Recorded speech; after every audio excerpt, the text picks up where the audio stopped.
Dans cette leçon, on va passer en revue tous les menus, donc les menus de la barre supérieure de ton ordinateur de DaVinci.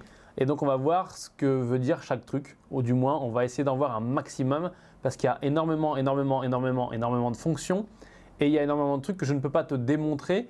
Je vais te dire en gros à quoi ça marche, à quoi ça sert, pardon, mais je ne pourrai pas te montrer à chaque fois comment ça marche parce que sinon ça ferait une leçon qui durerait plus longtemps que la formation en entier. Donc, il y a des choses où je vais te dire, il faut que tu les explores toi-même, je vais t'expliquer à quoi ça sert. Et il y a des choses qu'on a déjà vues ou qu'on voit dans les leçons suivantes. Donc ça, je te dirai quand on les voit. Il faut que tu saches un dernier truc, c'est que cette leçon a été demandée par les membres qui ont déjà pris la formation au tout début. Et donc du coup, je la fais. Il y a eu un vote pour qu'on fasse cette leçon en plus. Donc je la fais pour pouvoir expliquer un maximum de choses. Maintenant, elle n'est pas positionnée dans la formation forcément astucieusement, puisque je la mets dans la partie interface, mais ce n'est pas forcément là qu'elle aurait dû être. Mais comme elle n'a pas été créée à l'origine, eh ben, elle est insérée en plein milieu. Donc voilà, donc, tu n'es pas obligé de regarder cette leçon, tu peux suivre la formation sans regarder cette leçon et tu peux regarder cette leçon ensuite pour complémenter. On va commencer par le premier menu ici. Donc là, on a tout simplement les informations sur DaVinci Resolve, donc la version que tu utilises, ça c'est très important pour savoir si tu es à jour, etc. Donc ensuite, tu cliques pour le faire disparaître. Ensuite, tu as les préférences. Donc ça, les préférences, on va le voir exactement dans une leçon sur toutes les préférences. Ensuite, ici, tu peux quitter DaVinci.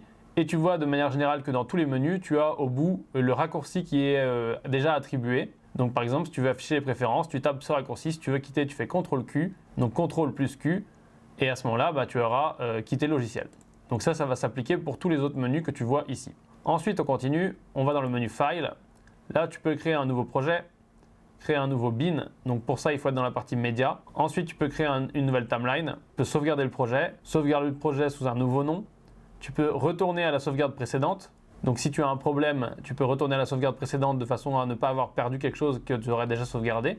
Ensuite, tu peux importer des médias, mais c'est pareil, il faut être dans la fenêtre médias. Ensuite, tu peux importer un projet. Donc si tu veux échanger un projet en .drp d'un DaVinci à l'autre, tu peux l'importer ici. Bien entendu, ça, il y a une leçon dédiée. Tu peux importer un AF, EDL et XML. Donc ça, c'est des formats d'échange pour échanger les fichiers ou les montages avec d'autres logiciels, etc. Par exemple, si tu as fait ton montage dans Premiere ou autre. Là, c'est pareil, il y aura des leçons spécifiques là-dessus. Tu peux gérer des métadatas, donc sélectionner des clips et exporter leurs métadatas. Ensuite, tu peux faire de la capture, mais là, c'est pareil, il faut avoir activé le mode capture et surtout avoir quelque chose pour faire l'acquisition parce que tu ne peux pas capturer comme ça sans module d'acquisition, donc c'est du hardware, ça. Ensuite, tu peux exporter le projet, exporter donc des AF XML, même chose pour communiquer entre différents logiciels ou avec le son par exemple. Et tu peux exporter des métadatas. Ensuite, tu as le Project Manager. Donc, le Project Manager, tu le connais, c'est ça. On l'a déjà vu avant. Tu as aussi le Project Settings. Donc ça, tu connais, c'est ce qu'il y a en bas ici dans la roue. Et ensuite, ici, Reconform from bin et Reconform from Media Storage. Ça, on va les voir dans une leçon dédiée. Ensuite, EasyDCP. Donc ça, c'est pour faire un DCP pour projeter dans une salle de cinéma. Là, pour le coup, il faut une licence et c'est quelque chose qui est totalement à part.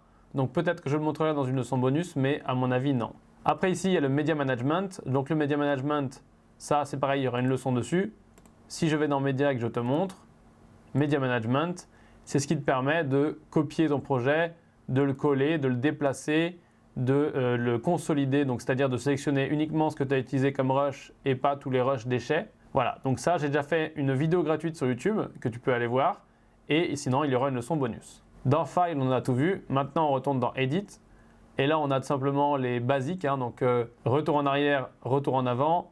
L'Undo History, donc qui te permet de voir tout ce que tu as fait, un peu comme dans Photoshop. Et qui te permet de retourner à un endroit plutôt qu'un autre. Donc, ça te permet d'avoir autant de retours en arrière que tu veux depuis la création du projet. Dans Edit, toujours, donc là, tu as les commandes qu'on va voir donc pour faire du montage. Donc, Cut, Triple Cut, qui sont programmés sur mes raccourcis que tu peux trouver ici. Ensuite, copier-coller. Donc, paste, insert, ça c'est coller et insérer au milieu de plan. Les attributs, donc c'est les attributs que tu vas mettre dans l'inspecteur.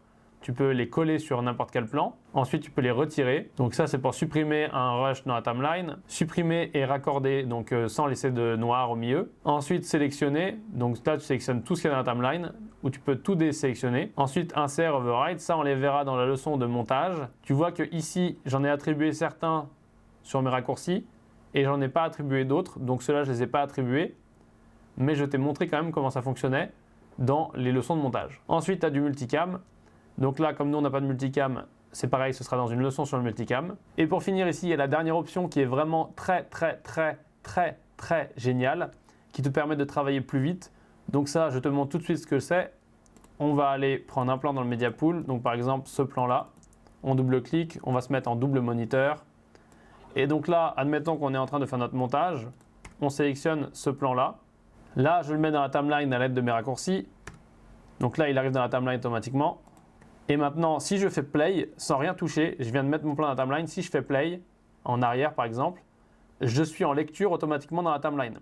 Le problème, c'est que si moi, j'ai chargé une séquence ici de dérochage par exemple, où j'ai chargé un plan mais que je veux prendre d'autres bouts de ce plan, par exemple d'ici à ici, et que je veux les mettre dans la timeline encore, le problème c'est que encore une fois, il m'amène en bas. Donc je suis obligé de revenir cliquer ici. Donc pour activer ici, on voit que là, on passe de l'un à l'autre. Donc on voit que là, celui qui est actif, c'est lui, puisque quand j'appuie sur mes touches, je contrôle cette fenêtre. Et là, celui qui est actif, c'est celui-ci. Et moi, ce que je veux, c'est rester ici pour pouvoir sélectionner sans cesse et mettre dans ma timeline. Donc pour faire ça, comment je dois faire? Je dois venir ici tout simplement dans Edit et je fais Switch to Timeline After Edit. Je le désactive. Et donc maintenant, quand je vais sélectionner n'importe quel bout ici, je le mets dans la timeline, je touche à rien et tu regardes, je suis toujours ici. Donc je peux toujours contrôler cette partie-là et donc avancer et venir sélectionner par exemple ici. Et là, je réappuie et donc je peux faire d'un coup une timeline ici pleine de choses que j'aime bien en dérochant donc ce que j'ai dans mon visualiseur de gauche. Très pratique, très gros gain de temps. On continue avec le menu Trim et donc là, c'est extrêmement complexe. Il y a plein de choses, mais globalement, c'est que des choses qui te permettent de faire du trim. Et donc ça, le trim, c'est pareil, il faut que tu ailles voir dans le montage la leçon sur le trim de façon à bien comprendre comment ça fonctionne. Et après, ici, c'est que des détails qu'il faudra que tu testes parce que, voilà, en gros, si on va dans le détail un petit peu, donc là, c'est pour passer en Selection Mode, donc c'est le montage normal.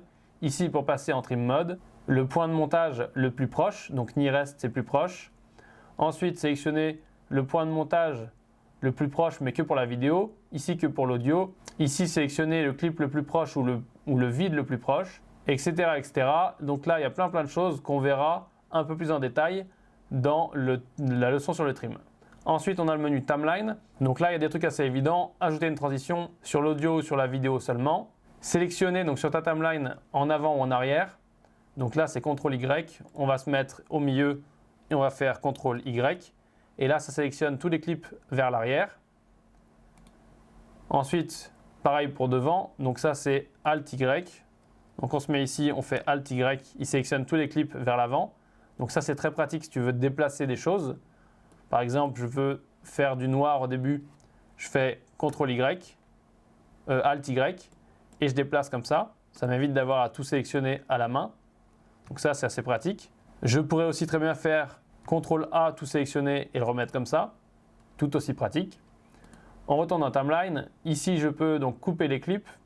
Pareil avec le rasoir. Couper un clip en deux. Donc ça, c'est le Add Edit sur les autres logiciels, sur Avid par exemple. Donc pour ça, moi, j'ai programmé D. Après, tu peux joindre les clips. Le match frame, donc le match frame, moi, je l'ai mis sur F. Si je me mets sur un plan et que j'appuie sur F, il m'affiche la même chose ici. Ça, c'est les basiques. Encore une fois, on va le voir plus en détail après. Ensuite, j'ai Swap Timeline et Source Viewer. Donc ça me permet d'afficher ce que je lis ici dans la timeline. Pour ça, il faut que je crée une autre timeline. Ici, donc Timeline 2. Je vais mettre des rushs dedans. Et donc là, si je réouvre Timeline 1, que je mets Timeline 2 ici, hop, je peux appuyer sur 4 qui est mon raccourci. Et là, j'ai ma Timeline 2 qui s'affiche ici. Et donc, je peux sélectionner dans ma Timeline 2 avec un point in, un point out. Je reviens en arrière. Je reviens en mode normal. Et là, je peux dire que par exemple, ici, je veux insérer mon plan et j'insère mon plan. Là, il l'insère comme une timeline imbriquée. Mais après, je peux bien entendu sélectionner ça, faire un clic droit et faire Decompose in place. Et là, c'est le plan que j'ai sélectionné. On continue dans le menu Timeline. Donc ici, on a le snapping. Donc ça, c'est l'aimant. On voit qu'il est activé ici. On a le link. Donc ça, c'est ce qui permet de lier le son et l'image. C'est-à-dire que si là, je veux déplacer ça, je peux le déplacer. Si je me remets en link, il va me dire attention, il n'y a plus de synchro. Et surtout, Je le prends et là, il sélectionne les deux. Et maintenant, je suis obligé de déplacer les deux. Le snap, c'est ça, c'est l'aimant. On retourne en timeline. Ensuite, on a sélection follow playhead. Donc ça, c'est extrêmement chiant. Enfin, moi, je trouve ça chiant. Ça va tout simplement sélectionner automatiquement le clip sur lequel est la tête de lecture. Donc là, on passe à celui-ci, il le sélectionne. On passe là, il le sélectionne. On revient en arrière. Moi, je trouve ça pas pratique du tout. Surtout que si on est connecté ici, il va sélectionner les deux d'un coup. Maintenant, toi, ça peut peut-être te servir dans la façon dont tu travailles. Moi, je n'aime pas, donc en général, je le désactive ici. On continue. Sur Shift S, on a Audio Scrubbing. Donc le scrubbing, c'est quoi? C'est tout simplement, quand je passe ma souris comme ça, donc j'ai le son qui se lit automatiquement alors que je ne suis pas en lecture. Si je veux le désactiver, je fais Shift S. Et là, le son ne se lit plus. Donc je peux me déplacer tranquille et ne pas avoir de lecture audio. Donc ça, c'est assez pratique si tu veux monter dans le calme. On continue sur Timeline. Ripple Timeline Markers, ça je te le montre dans la leçon des marqueurs. Le réglage suivant, c'est Playback Post-Roll. Donc ça, quand il est décoché, si on fait Play, tu vas voir que la tête de lecture et donc la lecture va s'arrêter pile poil à la fin. Voilà, là, Hitmake, c'est la fin de la timeline et il s'arrête. Donc ça, c'est très bien quand c'est toi qui montes. Mais quand tu veux présenter à des clients, c'est bien d'avoir un peu de noir après ou d'avoir un peu de vide. Et donc à ce moment-là, ce que tu fais, c'est que tu coches ici, tu fais Play. Et là, il ne va pas s'arrêter automatiquement. Il va tout simplement continuer après la fin du montage. Donc voilà, il va continuer sur du noir. Et donc ça te laisse le temps de faire pause et de choquer personne en arrêtant directement à la fin sur une image fixe. On continue, juste en dessous, on a plein d'options qui permettent donc de choisir la destination de montage, de bloquer donc de verrouiller les pistes, donc les tracks de montage, et de les activer ou de les désactiver. Donc ça, c'est des options qu'on peut retrouver ici dans ce panel et on ne va pas aller plus loin. Ensuite, on a l'output blanking. Donc ça, c'est pour avoir des bandes noires et donc son ratio. Voilà, c'est un ratio d'aperçu. Ça nous permet de voir ce que ça donnerait avec les bandes noires, par exemple, de 2,40. Et le dernier truc, c'est que tu peux cliquer ici et trouver ta timeline dans le Media Pool. On passe au menu suivant, le menu clip. Donc là, tu vois qu'on ne peut pas faire grand-chose puisqu'il faut qu'on sélectionne un clip pour que ça ait un intérêt. Donc on peut faire un New Compound Clip, ça c'est pareil, il y aura une leçon dessus. Un New Fusion Connect Clip, ça c'est pareil, il y a une leçon dessus. On peut Decompose in Place, donc quand on a un Compound Clip, on peut le décomposer. Ensuite, on a le Conform Lock. Ça, c'est pareil, on verra dans les leçons sur la confo, donc qui sont liées à cette option-là, Reconform. Ensuite, on peut activer ou désactiver le clip. Donc si on se met dessus, que j'appuie sur mon raccourci qui est le $, voilà, je peux activer ou désactiver le clip, très pratique. Ensuite, Show Keyframe Editor et Show Curve Editor, ça c'est pareil, il y aura des leçons dessus. C'est ce qui permet de contrôler les animations et les vitesses directement ici dans la timeline. Change Clip Speed, c'est pareil, donc ça c'est des contrôles qu'on va voir dans une leçon spécifique et donc qui s'atteignent aussi en faisant un clic droit ici, ça t'évite d'aller dans le menu tout en haut. Ensuite, tu as un espèce de raccourci audio pour réduire ou augmenter l'audio, mais ça tu peux le faire directement avec cette petite ligne ici. Ensuite, tu as le Take Selector, donc ça c'est pour faire du dérochage, c'est pour sélectionner quelle est la meilleure prise. C'était la petite case qu'on coche dans les métadatas. Donc ça, tu le vois dans les métadatas quand tu importes des rushs. Ensuite, tu as la gestion des cuts multicam et des switches, donc pour changer de caméra et changer d'angle. Ensuite, les render cache, donc ça c'est pareil, on va le voir dans la leçon sur l'optimisation. Et ici, Find Clip in Media Pool, ça te permet de retrouver ton clip à l'endroit où il est rangé. Moi, j'ai attribué H, donc si j'appuie sur H, tu vois qu'il me montre mon clip automatiquement. Et ça marche même si le Media Pool est fermé, puisqu'il va ouvrir le Media Pool exprès pour m'afficher mon plan. Donc ça, c'est différent du Match Frame, parce que le Match Frame que j'ai paramétré sur F, il m'affiche directement donc mon image, mais il me l'affiche ici, prête à monter. Alors que si j'appuie sur H, il me montre ici mon plan. Après Clip, on continue avec Mark. Donc là, c'est pareil, encore une fois, on va voir tout ça. Donc Mark In, Mark Out, donc ça c'est les points in et points out. Ensuite, Mark In et Mark Out en différenciant l'audio et la vidéo.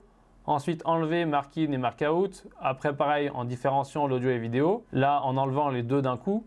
Donc ça, c'est toutes des choses qu'on a vues et qu'on va voir. Donc pareil, les subclips qu'on voit dans les leçons qui viennent derrière, hein, vraiment en détail. Ici, pareil pour le keyframe. Pareil pour les keyframes ici, ça y est, une leçon dédiée. Pareil pour bouger les keyframes. Pareil pour les drapeaux, pareil pour tout ça. Donc ça, c'est dans les bonus de gestion des médias. Ensuite, on va dans View. Et donc dans le menu View, là, il y a plein de choses qu'on ne va pas voir puisque c'est vraiment relié à l'étalonnage. Et ça, on le verra dans la formation spéciale étalonnage. On va voir juste les quelques choses qui sont assez importantes parce qu'elles nous intéressent pour notre donc notre partie edit. Ici, on peut changer donc de viewer pour passer de source à timeline. Donc c'est ce qu'on a vu tout à l'heure en appuyant sur donc, mon raccourci 4 qui me permettait de monter ce plan qui était dans une autre timeline ici. Ensuite, ici, on a les raccourcis qui nous permettent donc d'activer certaines options.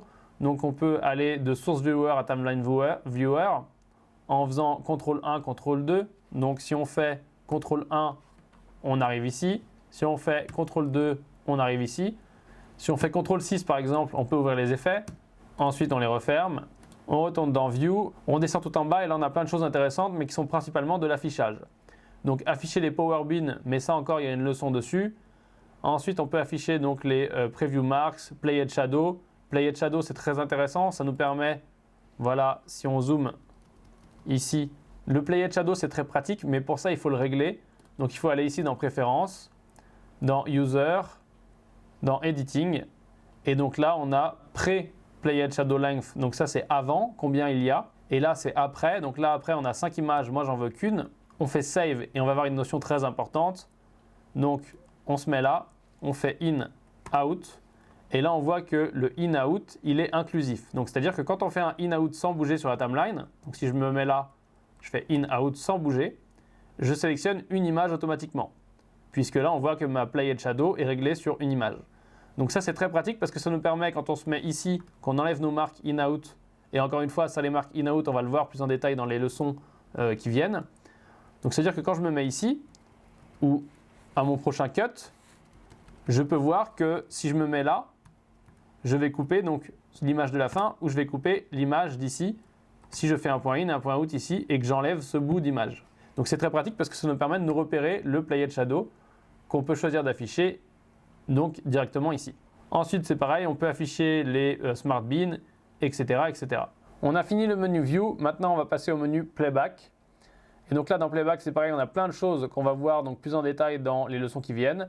Le premier, Use Media Optimisé, donc ça c'est si on a créé des médias optimisés, est-ce qu'on veut les utiliser? Ici pour les effacer une fois qu'on a fini notre projet. Ensuite le Proxy Mode, le Performance Mode, Render Cache et Delete Cache, ça on va le voir après dans des leçons. Donc là c'est Play à l'envers et Stop. Donc JKL, très très pratique ces raccourcis. Ensuite on a Fast Forward et Fast Reverse dont on ne se sert pas vraiment puisque tu peux accélérer avec JKL, ça suffit largement. Pause c'est espace. Ensuite tu peux créer une loop mais tu peux aussi l'activer ici pour pouvoir lire toute la timeline en boucle. Ensuite tu peux faire du play around. Donc le play around ça te permet de faire play in out. Si tu mets un in out ici par exemple, tu peux aller dans playback, play around et faire play in out. Et là, il va jouer uniquement ton in-out. Si en plus de ça, tu actives la boucle ici, tu retournes dans Playback et tu fais Play Around, In-Out, il va jouer une fois. Et ensuite, il va refaire la boucle jusqu'à ce que tu l'arrêtes puisque sinon, il tourne en boucle.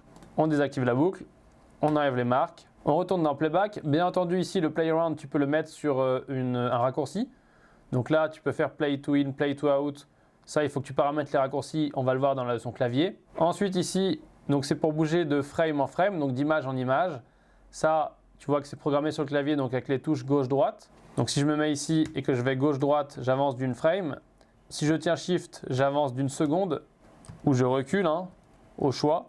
Ensuite, ici, Previous Clip, Next Clip. Ça me permet d'aller de cut en cut. Donc si je vais ici et que je fais QS, je vais de cut en cut. Donc ça, encore une fois, c'est ce que j'ai paramétré sur mon clavier. Ensuite, en dessous, first frame, last frame, ça te permet d'aller, quand tu es sur un plan comme ça, à la première image ou la dernière image de ce plan. Donc c'est identique à, au final, aller à la jonction, puisque si je vais avec mes QS comme ça, je peux aller d'un clip à l'autre dans les intersections. Donc au final, moi, je ne paramètre pas ça puisque j'utilise celui-ci. Ensuite, ici, tu peux te déplacer de keyframe en keyframe, mais là, c'est pareil, j'utilise le petit menu qui est intégré directement. Ça, on le verra dans la leçon. Pareil ici pour se déplacer de marqueur en marqueur. Et ici pour se déplacer de trou en trou. Donc si tu as des trous au milieu de tes rushs. Là pour aller au début de la timeline ou à la fin de la timeline. Donc là c'est les flèches que je te montrerai bien entendu encore une fois dans les raccourcis clavier. Puisque ça c'est des navigations qui sont importantes à connaître. Go to in, donc go to point in ou go to point out, c'est pareil. On verra ça dans les raccourcis clavier. Mais tu peux choper les raccourcis ici, puisque tu vois qu'ils sont toujours en face comme prévu. On a fini ce menu, on va voir le menu Color. Donc là encore une fois, on ne va pas utiliser ça puisqu'on ne va pas traiter de la color. Les nodes c'est pareil, Fairlight, là-dedans, il n'y a rien, il n'y a pas grand-chose pour l'instant.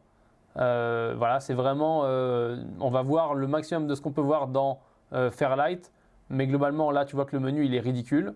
Celui qui va nous intéresser par contre, c'est Workspace. Donc là, dans Workspace, tu peux voir, ici, on a Media, Edit, Color, donc ça correspond à ces endroits-là. Et donc, tu peux les activer en faisant F9, F10, F3. Donc, si on se met ici et qu'on va cliquer sur F9, on est en Media, F10, on est en Edit, F3, on passe en Color. Donc ça, c'est assez pratique si tu ne veux pas venir cliquer ici. Ensuite, en dessous, on a le Viewer Mode. Donc là, on a Cinema Viewer, tout simplement pour se mettre en plein écran. Après, tu fais échappe. Tu peux faire CTRL F, bien entendu, ça te met en plein écran, c'est la même chose. On retourne ici. Ici, Single Viewer Mode. Donc c'est pour passer un seul viewer ici. Bien sûr, tu peux changer ça là, et ça, on le voit dans l'interface. Ensuite, en dessous, tu as des choses qui correspondent à l'étalonnage ou au data burn-in. Ça, il y a une leçon spécifique dessus. Le scene detector, pareil, il y aura une leçon spécifique dessus. Et après, on arrive sur les calibrations d'écran. Donc pour passer en double écran, donc là, si tu as deux écrans, tu mets on ici. Et après, tu peux gérer le mode ici. Est-ce que tu veux du full screen pour la timeline? Donc ça veut dire que tu auras uniquement la timeline sur un seul écran et tout le reste sera sur un autre écran. Ici, est-ce que tu veux le mettre en full screen aussi? Pareil. Donc ça veut dire que tu n'as plus les repères de Windows. Hein, tu es directement en full screen. Ensuite, tu peux faire le reset ici. Ici, faire des presets. Et donc ça, je te le montre dans une leçon à part. C'est la fin de cette leçon qui était un petit peu longue. Alors je reconnais que c'est pas optimal, mais du coup voilà, vraiment il y a les petites astuces et tous les petits trucs qui sont à voir dans les prochaines leçons. Tu as eu un petit passage en revue maintenant et tu as plus d'infos sur les choses qui sont voilà, un peu bizarres dans les menus que tu comprends pas trop. Maintenant tu as les réponses, tu as peut-être découvert des choses, hein, il y a des petites astuces vraiment très très bien. Il y a des choses dont je vais reparler. Il y a des choses que je vais réexpliquer, il y a des choses que je ne vais pas réexpliquer. Donc si tu as des questions, n'hésite pas à les poser en commentaire de cette leçon. Et je te remercie de l'avoir regardé et je te dis à dans la prochaine leçon.